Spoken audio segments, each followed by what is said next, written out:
Hey fellow viewers, welcome back to another video.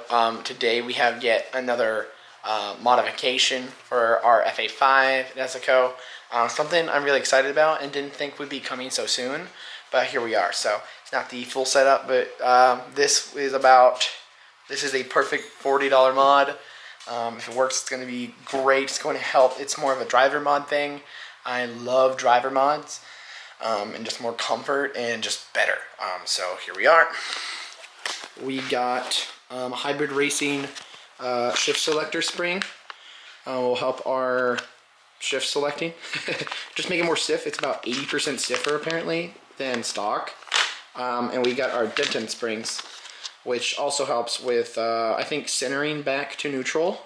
These again about 80% stiffer than the stock springs. The stock springs are very not heavy and stiff, so if you're looking for a cheap mod that helps your shifter feel a lot, then go ahead and do this. Apparently I've heard it's really good, and let's find this out first. So, and I also got a short shifter as well from a buddy of mine. This is an NST shifter. It's pretty cheap. I mean, it's about $100 or so, but I mean, apparently it doesn't feel much different from the hybrid racing one. Same design, same kind of thing. So we're going to be installing this as well. We're going to be installing the springs first, and we're going to be comparing the difference from stock to spring. So if you're just doing springs, I'll show you how that is, and then we'll be installing the shifter, and we'll see how that feels. So stay tuned, guys. I'm very excited to have better shifter feel, because that's something I've always felt this car has lacked. The 9th gen has felt pretty good. It feels a lot more notchy than the 8th gen, but the 8th gen has like a plastic shifter. It doesn't feel as good, and it's just not notchy, and it likes to pop out of gears. Or it like wants to sometimes. So we're going to hopefully fix that problem. So let's go install the springs. Hey guys, so we're here with the shifter. Obviously, I just want to show how it performs, the stock one. So here it is. This is going to be a very feel mod, and it's going to be hard to show it on video, but just showing how it feels. Here's it coming back. Very plasticky sounding as well. Nothing to it. Going into gears here. It's not very sturdy. Like it really just feels numb. You really just have to push it in and find a gear. It's not very. It almost just kind of goes in. It doesn't find it. It's not crunchy. It's not obvious. It's very just normal, and it's like going into neutral. It's very eh. So we'll see if this $40 does anything. So once you have the hood up, your first step is going to be relatively easy and kind of annoying. We're going to want to reach the shift selector, which is right down there. That is the shift selector. I know it's not focusing, but it's right there. There it goes. That's the shift selector. And if you have the stock airbox, you have to take it out. And if you have this too, we're going to take this out just for ease. And we're also going to have to take out the ECU. So it's going to be kind of annoying because we have to remove the transmission mount to get to the detent springs, which are right underneath of it. So it's kind of annoying for sure. But we're going to start with the shift selector spring. So we are going to have to take this off so we can get down there. And the big one right here is the shift selector spring with the little one in the inside. So we're going to start with that. So next up, what you're going to want to do, I'm going to get some better light for you guys a little bit later. Shift selector here, you're going to want to remove the linkages just from here. You don't really have to get it from there, but you can if you want.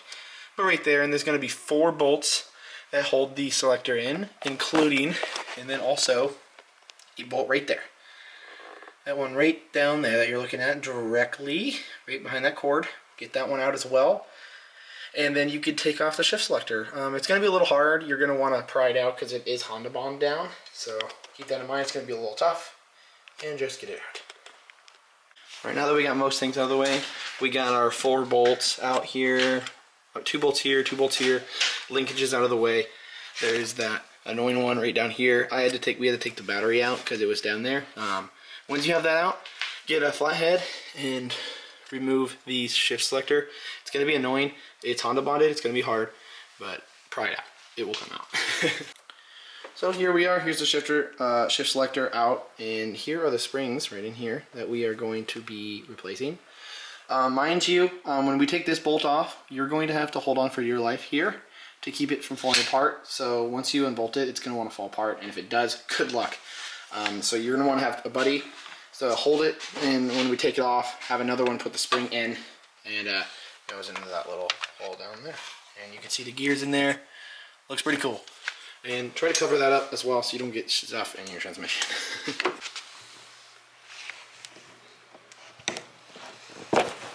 There it goes. Ready to hold it? Ready to hold it? Just a sec. I can get the wrench in there if you need me.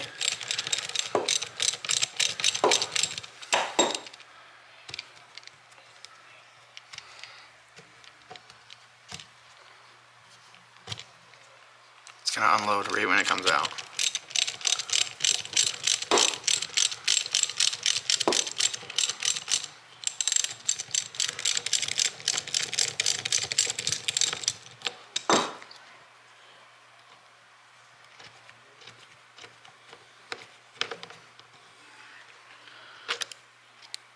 You got it? Alright, there's the washer, perfect. Pull the guy on, keep it. Perfect. Perfect. And then you're going to keep that loaded on. I'll send it over the camera. And then, so here are the springs here.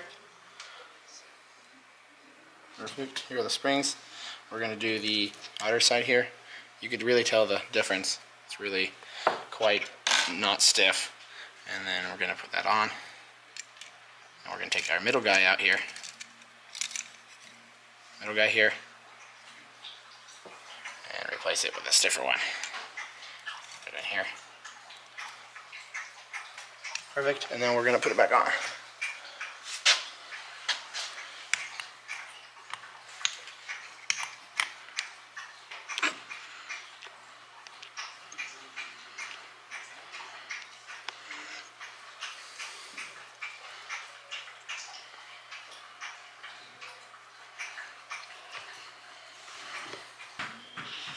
Alright, and then you want to line it up to the hole. Make sure the washer's in there.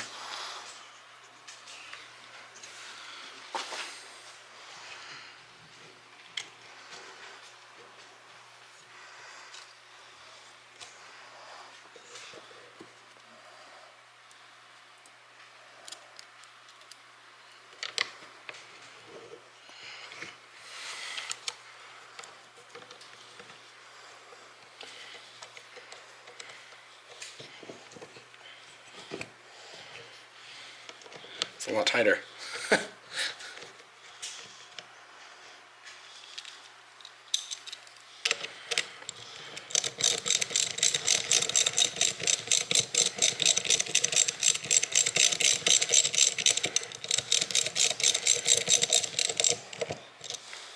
Man, I did not like that.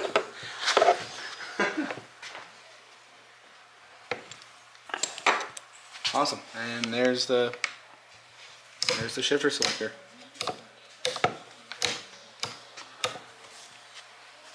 So next up, make sure you have both dowels. One usually sticks into the transmission, so it's easier just to put it onto the shift selector, and you're going to want to put some more stuff right on the edge just to make sure it doesn't leak. You're going to want to do the same thing to the bolt right in front of the transmission. This guy here, you're going to want to Honda bond around here because it's going to leak transmission fluid if you don't. Same exact thing as the disassembly to reassemble, and you're done with the shift selector, and it's going to be onto the Denton springs, which are more annoying. Okay, so once reassembled, have it all on. It's nice and tighter for sure. You're going to have that reassembled. Next, we're going to do the Denton springs, which sadly are right underneath the transmission mount. Really frustrating. So we're going to keep the linkages clear as I just push it in. You're going to have to remove your ECU. Really annoying.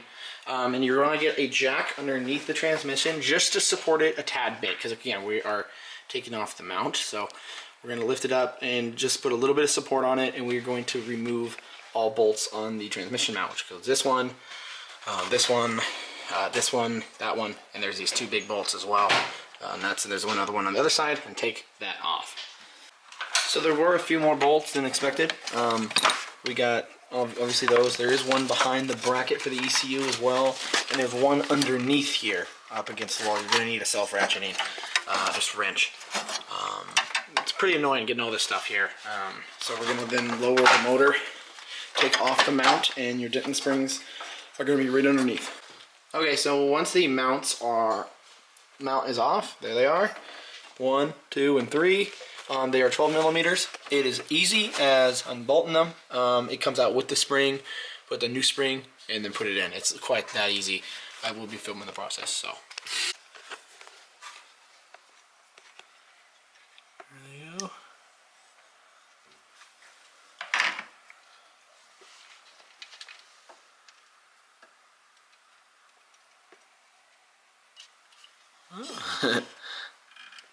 Stupid little baby springs, dude. You got the washer too, and there they are. Oh, can't focus.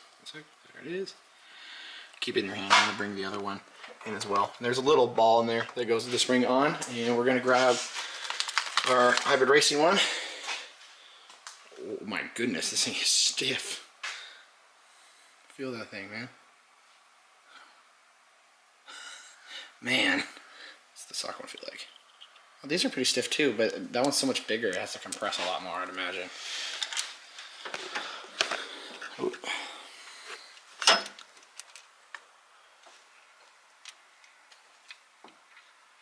And it's easy as that, guys. And you want to tighten it down. Once you're finally installing the last ones of the Denton springs, you want to torque them down. You don't want to over torque them or have them not be enough. 16 foot-pounds is enough, so not very much power at all. And we got the torque wrench on 16 foot-pounds. We already just kind of put them on for a little mock-up, you know. Springs are in.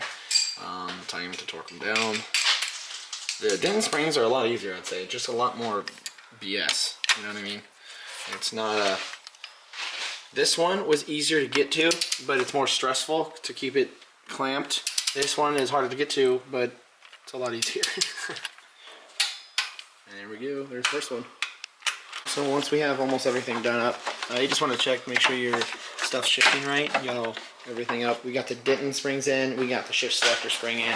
So we're going to do a quick little shift, make sure they actually do feel better. Sorry that the lighting isn't bad in here, but let me open the door so you can hear that.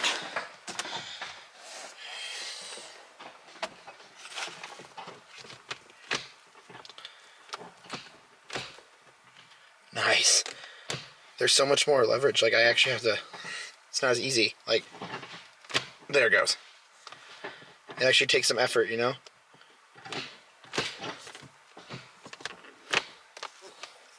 It wants to like come to center a lot better. You can hear the crunch. Nothing to it. Going into gears here. It's not very sturdy. Like it really just feels numb. You really just have to push it in and find a gear. That's nice. That's real nice. Well guys, there you go. It took about an hour and a half. It wasn't too bad. Kind of annoying in some places. Kind of a catch-22 with them. It feels really nice. It's a lot more crunchy. I haven't got to drive them yet because we're going to be doing our shifter install next. Really excited. But it takes a lot more effort to get them into gears, and it wants to go to neutral a lot better. It's just way better. Getting into gears is more solid, and it's more immediate, and it's not so numb feeling. It's definitely nice. It's definitely nice. I can tell you already, $40 easy money. It was like $20 for the shift selector and like 20 for the Dentons, I think, or 30 for the selector and like 10 for the Dentons. So really good. I think it feels really good. So we're gonna get that shifter in there now. So stay tuned for next video for that. But I hope you guys enjoyed. I hope the install was okay. Hope you guys got to follow a little bit. It's kind of annoying getting to that shift selector. Was easiest, but it was more scary. Like holding it and making sure you get the springs in. So the shift selector was definitely easier. The Dentons were easy once you got access to them. Like you just took the bolt out and put the spring in. But they were very scary it was really annoying to get to it, having to take the ECU out and the entire transmission mount off. So they're really nice. They're 100% worth the $40. They feel much better because I've always had a complaint with the 8th gen feeling, a little too numb feeling. It's worth it. Stay tuned for the next video, guys. I hope you guys have a great day. Hit that like button if you learned anything. And tell me in the comments if you think the springs are worth it and if you have them and if you knew of them. So stay tuned. Have a wonderful day and peace out.